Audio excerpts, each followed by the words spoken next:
will never hurt me. This was the mantra that my friends and I learned as children to protect us from the cruelties of words hurled at us, mostly by our peers and sometimes by our parents, adults in positions of authority such as teachers, police officers, and a host of other people who came into our lives. I don't recall who taught it to us, but we all knew it and unfortunately repeated it all too often. Back in my day, these words were meant well, but in reality, they did little to assuage the pain and shame felt when malicious remarks that were intended to be hurtful were spewed by one kid at another. The truth of the matter is that while sticks and stones can hurt us, we are often able to heal from the injuries that they cause. But words, the effects of poisonous words can remain with us over the course of a lifetime. They can also cause psychological wounds and scarring that undermine self-esteem and follow us into adulthood. I still remember some of the insults flung at me when I was in grade school. Boy, did I have a name just made for teasing. I was called Rose the Nose or Zink the Fink. What may seem funny now was very hurtful then. These slurs may seem benign and even amusing by today's standards, but they carried much more weight when I was a child so many moons ago. I was very self-conscious about the size of my nose. It was one of my Achilles' heels, so to speak. As for Fink, in my day, it was the equivalent of being known as a snitch, and nobody wanted to be known as a tattler. That could make you a social pariah. From third grade on, I had to wear glasses and was frequently called Four Eyes. Taunts were numerous and endless. Even now, saying some of these words out loud can still bring back the feelings of pain and humiliation. The little girl within me hears the echoes of these sneers and still cringes. Oh, it got even better as I went from junior high to high school. I had a severe case of acne, and it covered much of my face.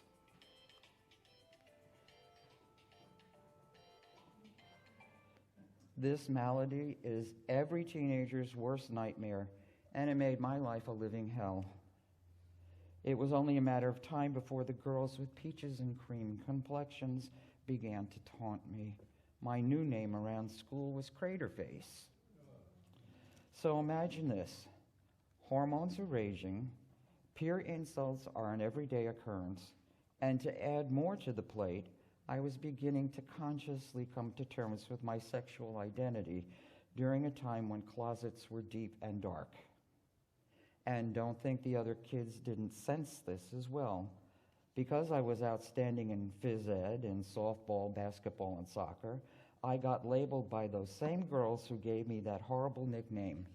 Now I was the dyke with Crater Face. I hated school, I hated my tormentors, I hated myself. And home was never a safe place. So I had nowhere to turn for comfort with the exception of my ties to music. Band, chorus, church choir were my life preservers during those years. For many, me included, the psychological damage that was done in my school years was addressed in adulthood with therapy. Other victims were able to shake it off and just move on. And there was a minority of people who never fully recovered, and they spent much of their lives struggling with low self-esteem issues that often led to poor life choices. And let us not overlook the victims who later in life became the bullies. They perpetuated cycles of verbal and even physical abuse. Some of them became authority figures with the power to make a person's life miserable. And while I am truly glad for anyone here today who had a happy childhood, mine notably was not. My parents were very creative at belittling my sister and me. They could do it both passively and aggressively. They were ambidextrous when it came to emotional and physical abuse. But there is no need to dredge up the sordid details of what my life was back then. I mean, just trust me that during my formative years and beyond, they planted the buttons that others would learn to push quite well later in my life.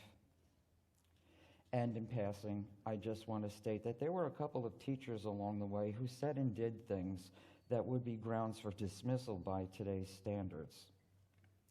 But that was then. At least you knew who your bullies were.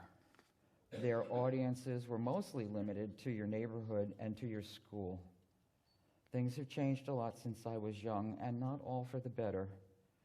The people who harass and torment others today are faceless cowards. They hide behind technology. They are capable of spreading their viciousness through the whole school in an instant using cell phones. Then they use the internet to expand their audiences to an unlimited number of people. No place is safe, and anyone can be an easy target for these cyberbullies. And consequences of their actions are far more dangerous and go well beyond the need for just therapy.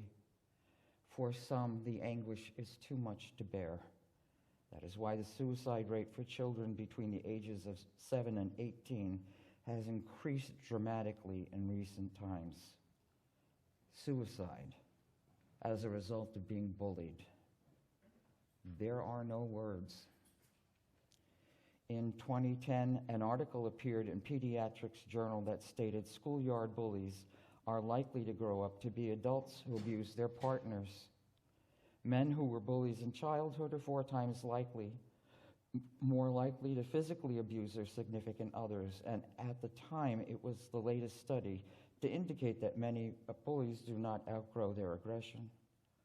While men have a greater tendency to be more physically abusive, women who were bullies as girls express their aggression in a more verbal manner. Basically, then, the report indicated that once a bully, always a bully. But hurtful verbiage does not always end when school years are over. Oh, no. There are toxic work environments that exist because of adult bullies who intentionally harass employees or coworkers. Their methods can be subtle, yet effective. I got a job in an insurance agency that used a different software program from that of my previous employer. There was a tutorial available to bring new employees up to speed. My boss entitled it, "I am a dummy." I had to type that phrase in every time I needed to review the program.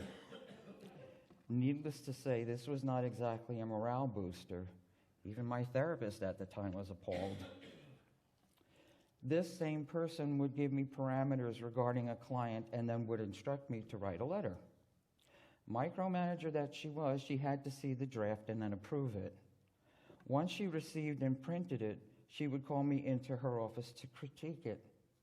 No matter what I wrote, and it could have been Pulitzer Prize quality, the outcome was always the same. The only parts she would keep from my letter were the date, the client's name and address, and sincerely.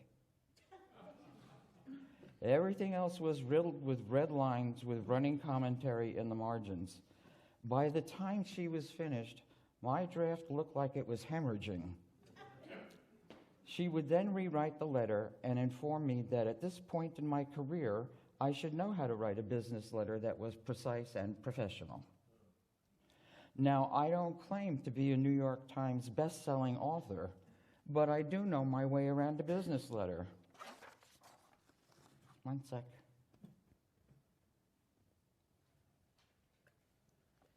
Good vintage.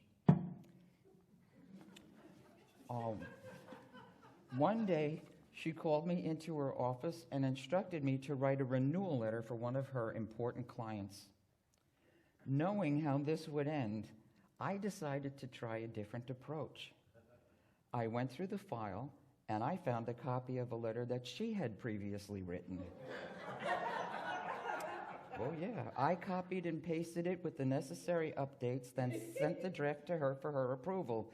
And you'll never guess what. She called me into her office. She had a printed copy of my letter with red lines and detailed annotation. And I was chastised for not being professional enough. Shame on me. Not. This woman had me in her office so many times that there was a well-worn path between our desks. Eventually, I used my best defense to diffuse her spitefulness, and that was my sense of humor. It didn't keep me out of trouble with her, but it made me feel better. I used to have this cloth duck that when squeezed would say, "Quack, quack, quack." And I pressed it every day at 5 o'clock. I and my coworkers thought it was funny. But alas, I was called into her office yet again and told that the duck had to go. Making jokes about how uncomfortable or hurtful situations was my suit of armor then and now. Now, times continue to change in the workplace regarding a hostile or toxic environment, but that doesn't mean that resolutions are timely and effective.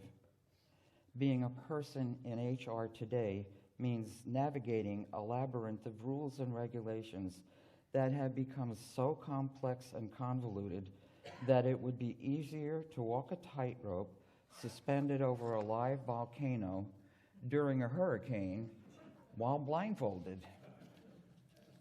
And of course, there are always federal, state, and local agencies that might offer a victim recourse, but there's no guarantee that it will happen in one's lifetime. If you can't wait for the wheels of government agencies to turn, there are lawyers who specialize in cases of extreme employment harassment. And if anyone here needs more information, just call 1-800-SO-SUE-ME.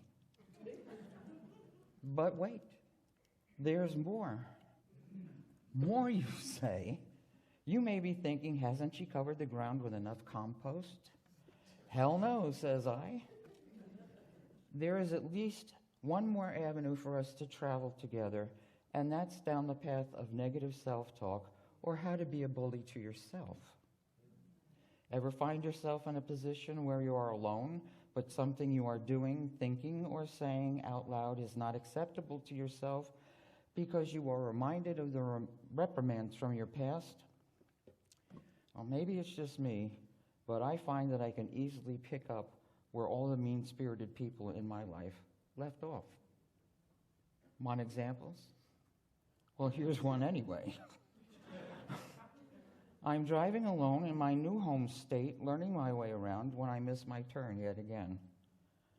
Out loud, I hear someone say, "You're an effing idiot. Are you ever going to get this right?" Or perhaps I drop something breakable and it shatters, scattering shards everywhere. I have been known to say aloud, "How can you be so damn clumsy? Just look at the mess you made. You're pathetic."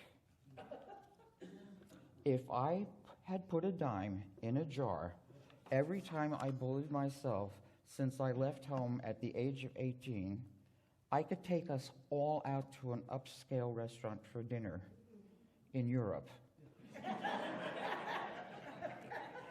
My bad. I didn't do it, so all I can do is encourage you to stay for the potluck lunch. My treat. There is a saying that comes from physics: for every action, there is an equal and opposite reaction. That doesn't only apply to science, it also resonates in life. There are now a number of effective local, state, and federal organizations that provide support for the victims of bullies. Hold on, I need this vodka again. There are also resources to help bullies understand that their behavior can have serious and even fatal consequences. Parents and teachers have avenues available to them to learn how to recognize, diffuse, and to eliminate the causes that promote bullying. And of course, there are specialized therapists that are now available for victims and their families. These options weren't available to me and my friends when we were growing up. But then again, to the very best of my knowledge, aside from a schoolyard fight now and then, not one person ever committed suicide. Kids today have something else that we didn't have. They now have bully champions. These are the kids who step up and speak out to protect victims and call out the bullies. Each and every one of them is a hero. My final words today and they were written by someone whose name I don't know. It is easier to build up a child than it is to repair an adult. Choose your words wisely. Be kind and gentle to one another, to all the children in your life, and especially to yourself.